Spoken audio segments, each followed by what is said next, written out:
안녕하세요. 우리들 체질체형 건강TV를 시작하겠습니다. 우리들 체질체형 건강TV의 김수범입니다. 안녕하세요. 아직 날씨가 많이 더운 것 같아요. 더운 날씨가 계속되고, 간간히 비가 내려서 좀 시원한 기분이 있지만, 더운 날씨는 계속되는, 무더운 날씨입니다. 우리가 가장 관심 있는 분야, 이것이 역시 비만이겠죠. 비만. 이 비만은 지난 시간에 이어가지고 오늘도 비만에 대해서 말씀드리고자 하는데요. 비만 중에서 이제 살이 잘 안 빠지는, 그런 부위 중에 하나가 바로 이 허벅지 비만과 종아리 비만이 아닌가 생각합니다. 복부 비만 같은 경우에는 이제 배가 나오면서, 배가 이렇게, 나오는데, 이제 식사를 적게 하면 요 배가 좀 쭉 들어갔다가, 또 이제 좀 많이 먹으면 나왔다 들어갔다 하면서도, 본인의 노력에 의해 가지고 어느 정도 복부 비만은 좀 조절이 되기도 합니다. 그러나 이 하체 비만은 좀 다르죠. 운동을 하여 살을 빼면은 물론 빠지겠죠. 그러나 이제 빠지는 데는 상당한 시간이 걸린다고 할 수가 있습니다. 오래 뛰어야죠. 하루에 한 1시간 이상씩은 계속 뛰어야지, 아니면은 살이 빠진다든가, 아니면 1시간 이상씩 계속 걷는다든가, 이렇게 함으로써 이제, 지속적으로 하체를 활용을 해야지, 그래야지 하체 비만이 빠질 수가 있습니다. 그래서 이제 이 하체 비만은 이제 시간적인 여유를 가지고 오랫동안 하여야만이, 효과를 볼 수 있다고 할 수가 있습니다. 물론 이렇게 힘들지만 한의학에서는 이제 여러 가지 치료법을 쓰고 있습니다. 침이라든가, 아니면 체질 비만침, 비만 부위에 침을 좀 줘서 이제 전기작용을 한다든가, 아니면 비만 약침을 써가지고 이제 체지방을 직접 녹게 하는, 순환시켜서 이제 녹게 하는, 그런 방법이 있죠. 특히 이제 셀룰라이스 같은 것을 이제 순환되게 해서 이제 분해되게 하는 그런 약침요법을 쓸 수도 있고요. 또 이제 요즘에는 이제 매선요법을 써가지고 이제 그쪽 부분의 근육을 계속 자극을 함으로써 이제 활성화를 시켜서 살을 빼는 그런 방법들이 있습니다. 비만한 부위에 비만 약침을 하면 이제 한의학적으로는 상당히 효과적으로 비만을 줄일 수 있기 때문에 전체적인 체중은 좀 감소는 좀 적지만 이 지방의 순환을 시켜가지고 오늘 이제 순환을 시켜서 살을 빼는 방법은 이제 이 지방의 무게가 적기 때문에 체중적인 것은 크게 변화가 없지만 외형적으로 지방은 많이 분해가 돼가지고 이제 허벅지가 이제 많이 가늘어지는 그런 치료법을 쓸 수가 있습니다. 그래서 보통 치료 받는 분들 보면은 이제 옛날에는 이제 워낙 못 입던 옷을 바지를 좀 입을 수 있고요. 또 이제 항상 비만하니까 이제 바지를 입는 게 아니고 이제 고무줄 치마라든가 이제 고무줄이 있는 요런 바지를 입는 경우가 많이 있죠.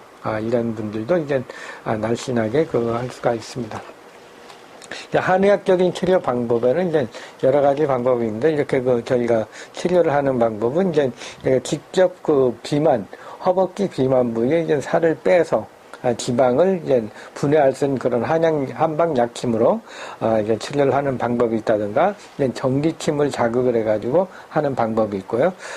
또 이제 이 체형 조정을 함으로써 이제 하는 방법도 있습니다. 그래서 이제 저희들이 보면은 이제 이 환자분 같은 경우에 이제 처음에는 어깨 넓이에 비해 가지고 이제 이 엉덩이가 굉장히 컸는데, 그러나 이제 치료를 하고 나서 골반 조정도 하고 이제 비만 약침을 함으로써 이제 나중에 치료를 하고 나면은 어깨 부위는 상당히 똑같지만 엉덩이 부위, 골반 부위는 상당히 줄어든 것을 이렇게 쉽게 볼 수가 있습니다.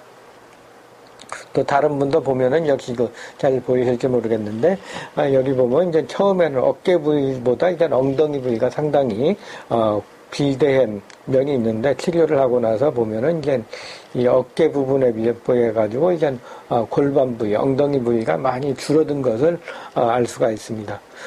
또한 이제 이런 경우에 보면은 이런 경우에 보면 이제 이 허벅지 비만이 오는 경우에 이제 나타나는 것이 이제 오다리인 경우가 많이 있습니다. 이렇게 오다리까지 같이 오는 경우에는 이 오다리도 많이 치료가 되면서 이제 허벅지 비만이 없어지는 그런 경우가 많이 있습니다.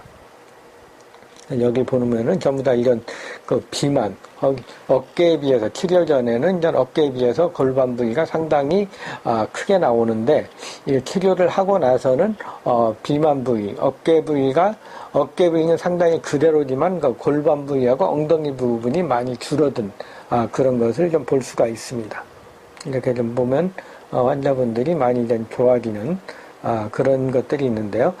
이런 그 허벅지 비만이나 종아리 비만 같은 경우는, 생각보다는 좀 쉽지가 않습니다. 그러면 이제 이 허벅지 비만과 종아리 비만에 대해서 좀 알아보죠. 그렇다면 이제 허벅지 비만과 종아리 비만은 어떻게 오는 것일까요? 왜 오는 것일까요?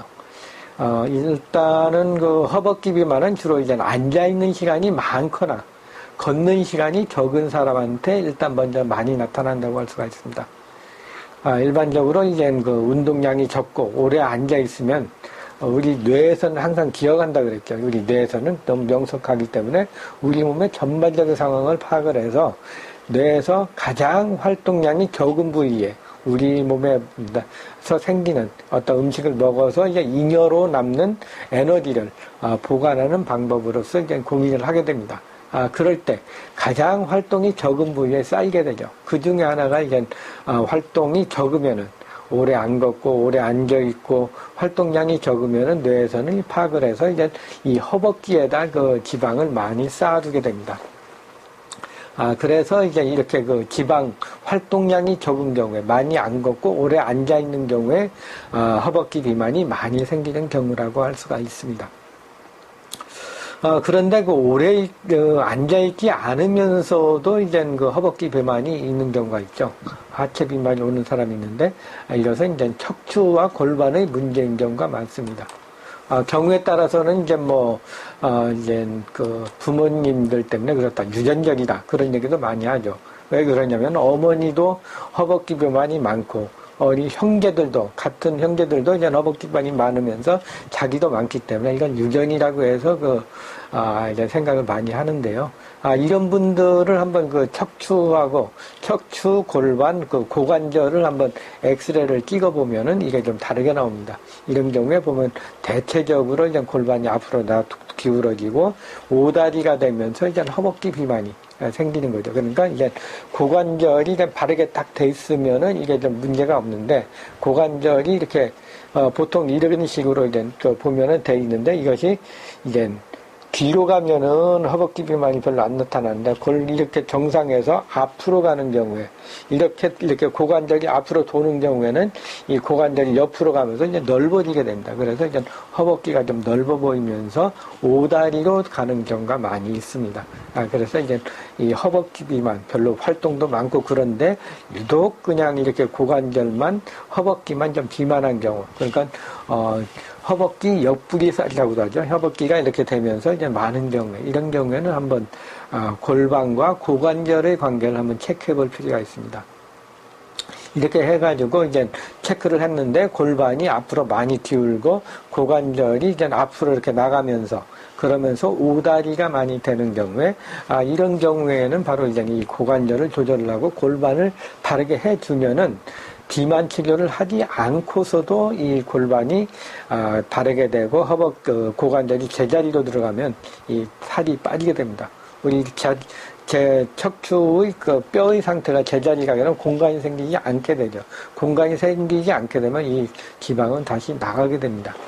그래서 이제 이 골반, 허벅지 부분의 그 고관절의 위치에 따라서 변하는 경우도 있습니다. 그러니까 이 골반의 상태가 주로 이제 앞으로 많이 기우는 경우, 또 이제 고관절이 앞으로 나가면서 하는 경우에 제일 많이 생기게 되죠. 또 이제 경우에 따라서 이제 한쪽만 이렇게 허벅지가 이제 굵은 사람도 있거든요. 이런 분들은 이제 골반이 이제 좌우가 균형이 안 맞는 경우, 이렇게 앞뒤로 이렇게 틀어지면서 이게 그냥 요대로만 되는 게 아니고 이게 앞뒤로 이렇게 또 이렇게 좀 골반이 움직입니다. 움직이다 보면 고관절도 거기에 맞춰가지고 균형을 잡기 위해서 골반이 앞으로 나가면 장골이 앞으로 나가면 고관절은 약간 뒤로 가고, 또 이제 뒤고관절이 뒤로 가면 약간 앞으로 나가면서, 이런 경우에 좌우가 다른 경우에는, 이런 경우에는 이제 한쪽 다리는 굵고 한쪽 다리는 좀 정상인 그런 경우가 있습니다. 그래서 이런 경우는 이제 전부 한쪽만 굵은 경우에는 이제 골반과 고관절, 척추 등을 자세히 검사해 볼 필요가 있습니다. 그리고 이제 그 고민 중에 하나가 이제 종아리 비만이죠. 종아리 비만은 이제 주로 이제 종아리가 굵다고 해가지고 이제 근육을 이제 약화시키는 그런 그 이제 주사를 맞는 경우도 있는데요. 그렇게 하면은 이제 그렇게 하면은 우리 몸에 좀 밸런스가 깨지게 됩니다. 그래서 이제 이 종아리 비만이 오게 되는 것을 한의학적으로 본다면은 종아리 비만이 오는 것이 이제 전체적으로 허벅지 비만이 많아지고 그것이 넘쳐가지고 이제 종아리로 이제 내려오는 경우, 이렇게 된 경우에 종아리가 비만하게 되죠. 그런 경우에는 이제 허벅지 비만이 빠지고 난 다음에서야 그 다음에 이제 종아리 비만이 빠지기 때문에 먼저 허벅지 살을 빼는 것이 중요하다고 할 수가 있습니다. 그리고 다른 종아리 비만은 이제 바로 이제 몸에 지탱을 하기 위해서 굵어지는 것인데요. 우리 몸의 균형이 안 맞는 경우입니다. 안 맞는 경우. 특히 이제 환자분들 중에 보면은 이제 종아리만 유독 살이 많이 안 쪘는데도 이제 굵은 사람이 있거든요. 이런 분들 보면은 자세히 체형을 보면은 이 몸의 중심이 많이 앞으로 나갑니다. 몸이 앞으로 많이 나가니까 체중이 많이 실리게 되고, 이 체중을 이제 잡아주는 근육, 이것이 바로 이제 종아리가 됩니다. 종아리에서 이제 체중이 앞으로 가니까 이걸 굉장히 막 잡아당기다 보니까, 이것이 이제 그 종아리가 좀 점점 굵어져야지, 강해져야지 이걸 잡아주기 때문에 이제 종아리가 좀 굵어지는, 그런 경우가 많습니다. 또 이제 종아리가 굵어지는 경우에 이제 상체로 살이 많은 경우죠. 그 상체가 몸무게가 많이 나가는 경우에는 자연히 이제, 무릎, 하체 비만이 없더라도 이제 종아리에 비만이, 올 수가 있고요. 또 이제 종아리 비만이 오는 것은, 좀 무거운 것을 많이 드는 경우에도 그렇습니다. 무거운 거. 항상 몸을 가볍게 하고 다니는 경우에는 이제 체중을 그렇게 많이 받을 필요가 없기 때문에, 다리에서도 큰 힘을 받지 않습니다. 그러나 이제 요즘 학생들 중에 이제 무거운 배낭을 많이 메고 다닌다든가, 기자분들 같은 경우에는 이제 노트북 그냥 등에다 메고 다닌다든가, 아니면 들고 다니는 경우, 한쪽에 거는 경우, 이런 경우에는 항상 이제 무거운 걸 들다 보니까 이 중력을 받게 되는 부위가 바로 이제 종아리 부분입니다. 그래서 이 종아리 부분이 이제 많이 압력이 가다 보니까 이제 종아리가 굵어지게 됩니다. 이런 경우에는 이제 들고 다니는 걸 최소한으로 한다면은 자연스럽게 종아리 비만이 줄어든다고 할 수가 있습니다. 그렇다면 이제 허벅지 비만, 종아리 비만을 예방하는 방법은 무엇일까요? 중요하죠. 먼저 이제 이 허벅지 비만, 종아리 비만을 없애기 위해서는 이제 중요한 것이 이제 바른 자세를 갖는 것입니다. 척추와 골반을 바르게 함으로써 몸의 중심을 잡아주고, 그러므로써 허벅지와 종아리 근육이 생기지 않게 되는 거죠. 몸의 중심을 딱 잡으면 고관절도 바른 자세로 되어 있기 때문에, 허벅지에 살이, 지방이 쌓일 그런 공간이 없습니다. 만일 골반이라든가 고관절 사이 척추가 틀어지게 되면은 우리 몸의 중심을 잡기 위해서 골반과 고관절 사이의 균형이 좀 깨지면서 그 부위에 이제 허벅지 부분에 이제 공간이 생기게 되면 거기에 이제 비만이 생기기 때문에 이 바른 자세를 갖는 것, 골반과 척추와 고관절이 바르게 되는 것이 바로 이제 허벅지 비만을 예방하는 방법입니다.